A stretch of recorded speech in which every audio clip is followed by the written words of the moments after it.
Seorang mantan pemain video PORNO atau mantan pemain video dewasa berjumpa dengan Tuhan Yesus dan mengalami perubahan. Inilah kesaksian dari Britney Delamora yang sangat memberkati aku dan aku percaya juga akan sangat memberkatimu. Sebelum kita dengar renungan hari ini, mari kita mulai dengan doa terlebih dahulu. Tuhan Yesus, kami bersyukur kalau hari ini kami masih bisa memiliki kehidupan dan kesehatan. Dan pada hari ini kami rindu untuk dengar renungan kesaksian yang bisa memberkati kami. Maka itu biarlah Tuhan bantu kami untuk menangkap isi hati Tuhan lewat video ini. Bantu kami untuk fokus dari awal sampai akhir 10 menit ke depan. Biar Roh Kudus yang tuntun kami supaya kami bisa belajar dengan sangat amat maksimal. Kami berdoa biarlah Tuhan Yesus yang sertai kami anak-anak-Mu. Kami siap untuk sungguh menerima sesuatu yang indah dari-Mu. Di dalam nama Tuhan Yesus, semua yang siap benar kebenaran firman, kita sama-sama katakan amin. Nah teman-teman, jadi Britney Delamora ini, dia bercerita bagaimana dari umur 18 sampai 25 tahun, dia itu menjadi seorang aktor pemain video dewasa atau PORNO. Dan apa yang terjadi, dia mengatakan bagaimana awalnya dia sangat excited, dia merasa sangat senang karena uang yang masuk itu sangat amat besar. Dan dia merasa nggak ada yang salah dari melakukan hal tersebut. Tapi seiring berjalannya waktu, dia merasa bagaimana oleh karena pekerjaannya ini, yang namanya jiwa itu rasanya tuh kayak udah nggak punya. Dan dia ngelihat bagaimana semua aktor pemain dewasa ini pun mereka semua juga menggunakan obat-obatan terlarang untuk membuat diri mereka tenang. Sepanjang dia ada di industri tersebut, dia mengatakan hanya 2 orang yang pernah dia temui yang nggak pernah pakai obat terlarang. Sisanya semuanya pakai obat terlarang untuk menenangkan dirinya karena rasanya jiwanya tuh udah hilang. Dia menjadi sangat amat depresi. Biasanya orang-orang yang yang bekerja sebagai aktor-aktor video dewasa seperti ini katanya. Bahkan dia itu seringkali cuma pengen tidur aja. Ketika dia lagi tidak bekerja, rasanya pengen tidur aja. Dia pakai obat-obatan untuk tidur dalam jangka waktu yang cukup panjang. Dan ketika dia bangun, itu pipis itu udah keluar sendiri. Dalam katanya itu dia ngompol. Dan dia tuh separah itu keadaannya waktu itu. Sampai akhirnya di tengah keadaan itu semua, dia merasa udah semakin hancur, semakin kacau. Jadi dia nulis di buku jurnalnya, karena dia suka journaling. Dia tulis di sana, Tuhan, dari agama manapun, jika Engkau sungguh ada, tolong tunjukkan kepadaku. Karena waktu itu bisa dikatakan ya, dia agnostik. Dia merasa ada semacam Tuhan, tapi dia nggak tahu Tuhan yang mana. Dia cuma nulis di jurnalnya, ya Tuhan yang mana aja, yang beneran Tuhan. Tolong jawab saya. Saya butuh pertolongan, saya butuh kedamaian, saya merasa hancur banget. Dan singkat cerita, ternyata yang menjawab adalah pribadi Tuhan Yesus Kristus. Tuhan Yesus, dia berbicara kepada Britney mengatakan bahwa I love you. Kamu adalah anakku. Ini bukanlah kehidupan yang aku sudah sediakan bagimu. Aku memiliki apa yang lebih baik, masa depan yang lebih indah untukmu.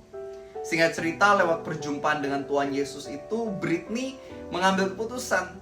Aku mau berhenti yang namanya bekerja sebagai aktor atau aktris video dewasa ini. Ini adalah sebuah langkah iman buat dia. Kenapa? Karena pengasihan dia sama ini ya dari industri tersebut. Nah sekarang dia mau meninggalkan itu. Ini adalah sebuah langkah iman. Tapi itu yang dia lakukan. Dia tinggalin itu semua.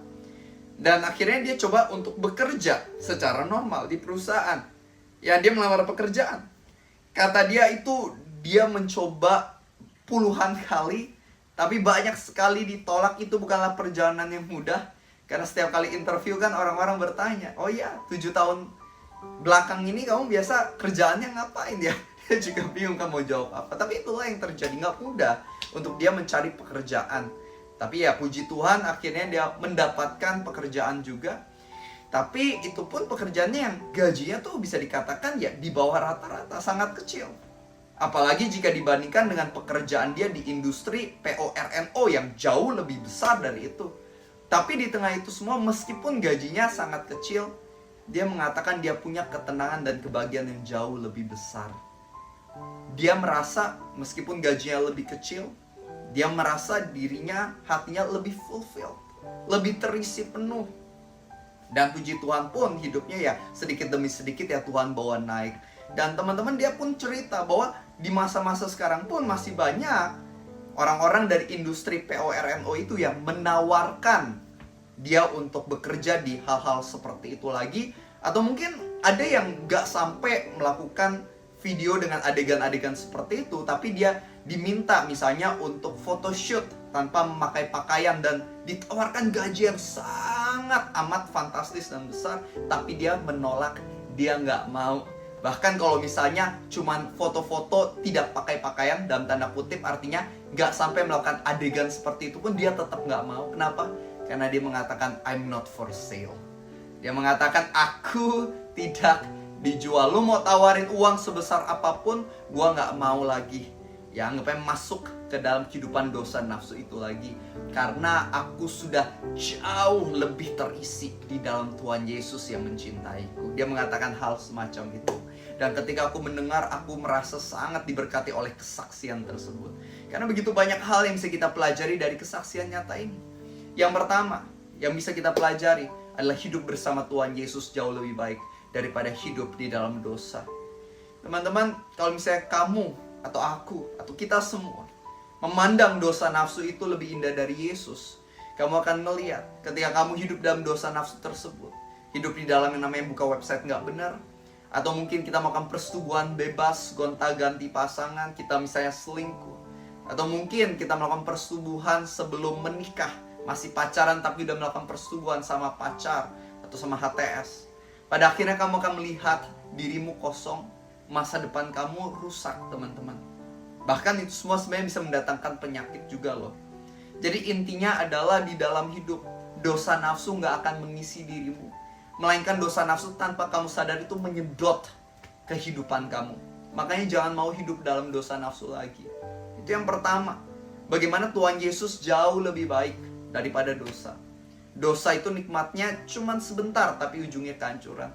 Tapi hidup bersama Yesus Kristus akan memberikanmu ketenangan, kebahagiaan yang sempurna, yang sejati, yang sesungguhnya.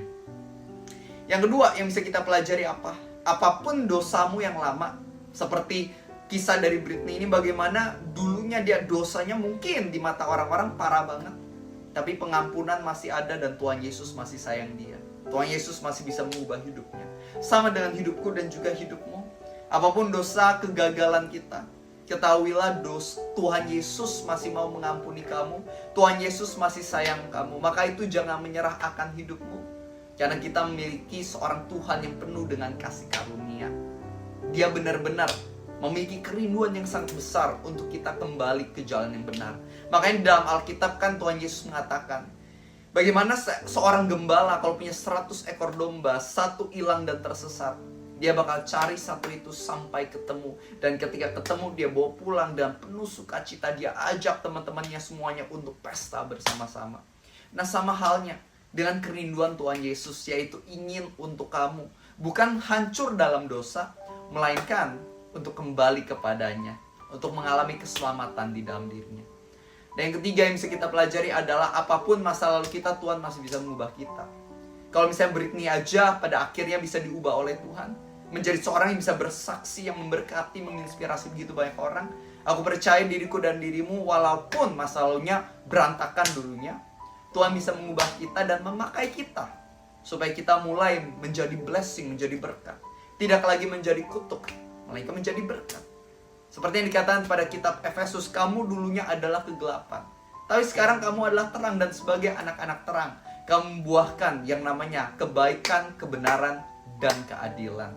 Tuhan masih bisa memakaimu untuk menjadi garam dan terang bagi dunia ini. Amin. Mari kita tutup dalam doa.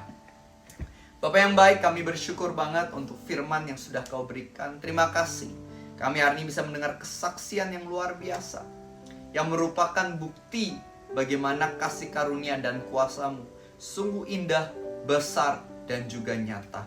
Tuhan, aku mau berdoa bagi semua teman-temanku yang mengikuti video ini hari ini. Kau yang paling tahu setiap dosa yang membelenggu hidup mereka. Aku berdoa hari ini in Jesus name, dalam nama Tuhan Yesus, Kau patahkan setiap belenggu-belenggu dosa itu. Kau yang pulihkan hidup mereka. Dan biarlah Engkau yang penuhi mereka dan kuasa darah-Mu yang ajaib, sehingga mereka dimampukan untuk menjadi pribadi-pribadi yang baru di dalam Kristus Yesus. Pribadi yang meninggalkan dosa, pribadi yang siap dipakai Tuhan untuk jadi blessing, jadi berkat.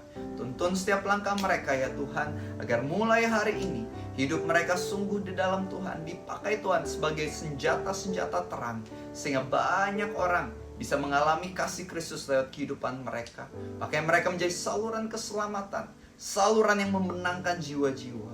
In Jesus' name we believe, kami percaya.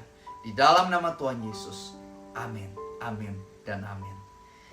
Teman-teman, kalau misalnya kesaksian atau renungan hari ini memberkatimu, ketahuilah besok akan ada renungan juga. Aku biasa upload setiap jam 6. Setiap hari pasti ada renungan, maka itu jangan lupa buat subscribe, klik tombol loncengnya, supaya kamu bisa mengikuti renungan firman Tuhan ini sehari-hari untuk menguatkan hatimu. Dan jangan lupa untuk share ke grup keluarga, grup teman-teman, agar lebih banyak orang diberkati, kamu bisa menjadi saluran berkat bagi banyak orang. Dan kalau teman-teman mungkin kalian juga ada yang suka baca buku, kalian bisa cek buku-buku aku yang ada di Shopee.